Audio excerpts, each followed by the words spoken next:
अस्सलामुअलैकुम दोस्तों, मैं हूं खालिद रज़ा और आप देख रहे हैं रज़ा इलेक्ट्रॉनिक्स। दोस्तों, आज हम बात करेंगे मेन बोर्ड और मेन स्विच के बारे में कि आया ये मेन बोर्ड क्यों लगाया जाता है और इसके क्या फ़ायदे हैं और इस मेन बोर्ड की वायरिंग कैसे की जाती है और ये मेन बोर्ड कैसे इंस्टॉलेशन किया जाता है। तो दोस्तों, आप जैसा कि देख रहे हैं, इसमें एक मेन स्विच है जिसे हम ऑफ करते हैं तो घर की सप्लाई बंद हो जाती है। यहाँ पर मीटर ऑन है और मैंने इस मेन स्विच को ऑफ कर दिया है क्योंकि मैंने डायरेक्ट जो है मीटर के ये ग्रिप से जो है सप्लाई जो है इस वोल्टेज मीटर को दिया हुआ है। तो अब हमें देखना ये होता है कि हमारे पास वोल्टेज पूरे आ रहे हैं तो हम अपनी मर्जी से घर में सप्लाई छोड़ते हैं। अगर बिलफर्ज वोल्टेज तेज़ है तो हम मेन स्विच को ऑफ ही रहने देंगे और इसका कोई इलाज करेंगे, इसका कोई ऐसा तरीक़ेकार ढूंढेंगे कि हमारी वोल्टेज सेट हो जाए। तो एक ये फ़ायदा है दोस्तों। दूसरा ये कि हम जब भी अपने घर में कोई इलेक्ट्रिक का काम कर रहे होते हैं तो या फिर किसी स्विच या सॉकेट को चेंज कर रहे हों या फिर इसी XYZ कोई भी इलेक्ट्रिक का काम करें तो उसमें हमें ये सहूलत होती है कि हम अपने मेन स्विच को बंद कर देते हैं और फिर वो काम आसानी से करने के बाद हम मेन स्विच को ऑन कर देते हैं। दोस्तों, मैं ये भी बताता चलूँ कि सही तरीका ये है कि सिर्फ मेन स्विच को बंद कर देने से मुतमईन नहीं होना चाहिए। ज़रूरी ये है कि हम दोनों ग्रिप को निकाल दें। जिस तरह ये मैंने ग्रिप निकाल दिया, ये अब जो है सप्लाई मुकम्मल तौर पर मुनक़ता हो गई। अब जो है आप आराम से काम कर सकते हैं। अगर होता ये है कि इसमें दो पतरियाँ लगी हुई होती है, दो कंटेक्ट लगे हुए होते हैं, तो बाज़ औक़ात मेन स्विच में फॉल्ट आ जाता है और एक पतरी उठती है और दूसरी पतरी जो है वो लगी रहती है। सप्लाई बजाय बंद हो जाती है लेकिन फिर भी न्यूट्रल या फेज जो है वायरिंग में ऑन रहती है।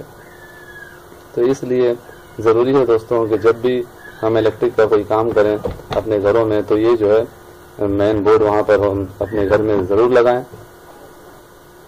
और जब भी इलेक्ट्रिक का कोई काम करें तो ये दोनों ग्रिप जो है वो हम निकाल कर फिर ये काम करें।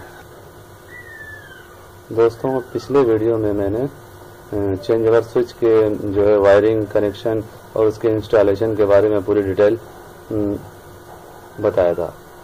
तो दोस्तों, अगर आपने वो वीडियो नहीं देखा तो आप मेरे चैनल में सर्च करके देख सकते हैं।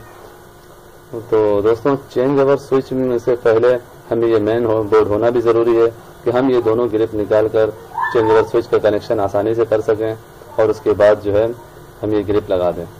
ये ग्रिप होने का, ये मेन बोर्ड होने का ये फ़ायदा भी होता है दोस्तों कि अगर खुदा न खास्ता हमारे घरों में कोई शॉर्ट सर्किट हो जाए तो उसका जो है ये जो आप देख रहे हैं इस तरह ग्रिप में ये तार लगी हुई है तो ये तार डिस्कनेक्ट हो जाती है, ये फ्यूज़ उड़ जाती है, कटआउट हो जाता है, जिसकी वजह से लाइन डिस्कनेक्ट हो जाती है और जो है ज़्यादा नुकसान होने से हमारी चीज़ें बच जाती हैं। तो दोस्तों, ये मेन बोर्ड की तफसील थी और इसके जो है फ़ायदे थे। अब इसकी वायरिंग की तरफ आते हैं कि इसकी वायरिंग कैसे की जाती है।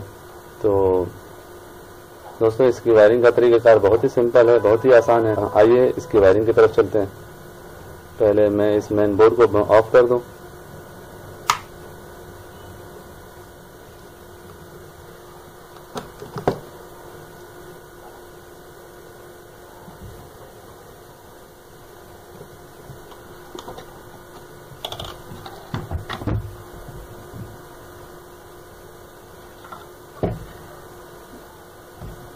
जैसा कि दोस्तों आप देख रहे हैं, ये दो तारें जो है ये बाहर से आई हुई हैं।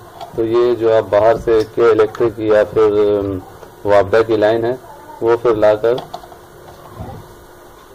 के इलेक्ट्रिक या वापडा की लाइन लाके जो है आप ये कटआउट जो है ये देखें इस तरह यहाँ स्क्रू लगे हुए हैं।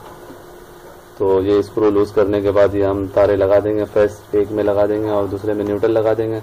नेगेटिव पॉजिटिव तार यहाँ पे हम इन दोनों तरफ दे देते हैं ऊपर वाली साइड पे और फिर नीचे वाले जो कटआउट की जो है ये ग्रिप के जो निचले हिस्से से जो है हम ये तार निकाल के ये आप देख रहे हैं ये हम मेन स्विच में दे देते हैं और यहाँ से जो है न्यूट्रल की जो है जो ग्रिप है उसमें से जो है एक तार निकाल के हम अपने मेन स्विच के एक पॉइंट में दे देंगे। मेन स्विच भी मैं आपको खोल के दिखा देता हूँ।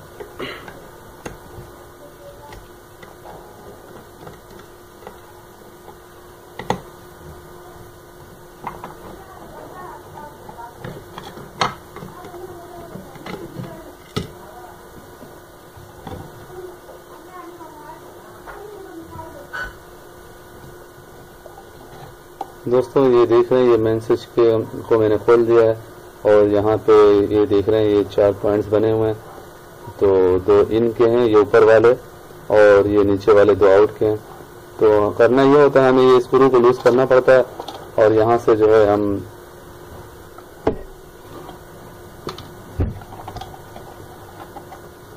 ये यहाँ पर जो है हमने स्क्रू लूज करना होता है और तारें लगानी होती है। तो ये आप देख रहे हैं, ये तार जो है इस ग्रिप से निकल के जो है ग्रिप के निचले हिस्से से फिर जो है ये मेन स्विच के ऊपर वाले हिस्से में लग गई और ये यहाँ से जो न्यूट्रल की तार ग्रिप से निकल के ये जो है मेन स्विच के ऊपर वाले हिस्से में लग गई है। तो अब ये जो है मेन स्विच में सप्लाई आ गई। जैसे ही हम ग्रिप लगाएंगे तो ये दोनों लाइनें आपस में मिल जाएंगी और सप्लाई यहाँ तक पहुँच जाएगी। अब हमने जो है वोल्ट मीटर के 2 पॉइंट्स होते हैं, इनमें न्यूट्रल फेस देना होता है। तो हमने एक फ्लेक्सिबल वायर की मदद से यहाँ से जो कट करके हमने तारें यहाँ दे दी हैं।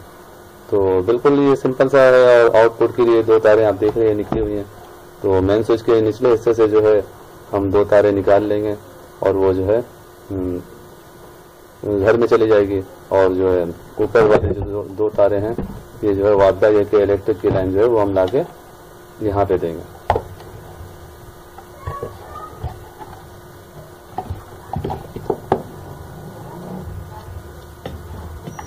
दोस्तों बहुत ही इजी कनेक्शन है इसका, तो उम्मीद करता हूँ आप समझ गए होंगे। तो जिनके घरों में मेन बोर्ड नहीं है अगर तो ये मेन बोर्ड लाजमी लगा लें कि इससे बहुत सारे फ़ायदे हैं। और जब भी मेन स्विच लगाएं तो मेन स्विच के बारे में भी मैंने आपको एक वीडियो बनाया है जिसमें मेन स्विच के पूरे डिटेल हैं कि किस तरह का हमें मेन स्विच लेना चाहिए। तो अगर आपने वो वीडियो नहीं देखा तो मेरे चैनल पे आप वो वीडियो भी देख सकते हैं। दोस्तों उम्मीद करते हैं कि आपको इस मेन बोर्ड के डिटेल और कनेक्शन के बारे में समझ में आ गया होगा। तो अगर आपको मेरी वीडियो अच्छी लगी हो तो इसे लाइक, शेयर और कमेंट ज़रूर करें। मैं आप लोगों के लिए ऐसी मालूमाती वीडियो बनाता रहता हूं। अगर अभी तक आपने मेरा चैनल सब्सक्राइब नहीं किया है तो उसे सब्सक्राइब कर लें और बेल का बटन भी ऑन कर दें कि जैसे ही मैं कोई नई वीडियो अपलोड करूं तो उसका अपडेट आपको मिल जाए और आप पहली फुर्सत में उसे देख सकें। तो दोस्तों अपना बहुत बहुत ख्याल रखिएगा। इंशाअल्लाह ताला नेक्स्ट वीडियो में फिर मुलाकात करेंगे। तब तक के लिए अल्लाह हाफिज़।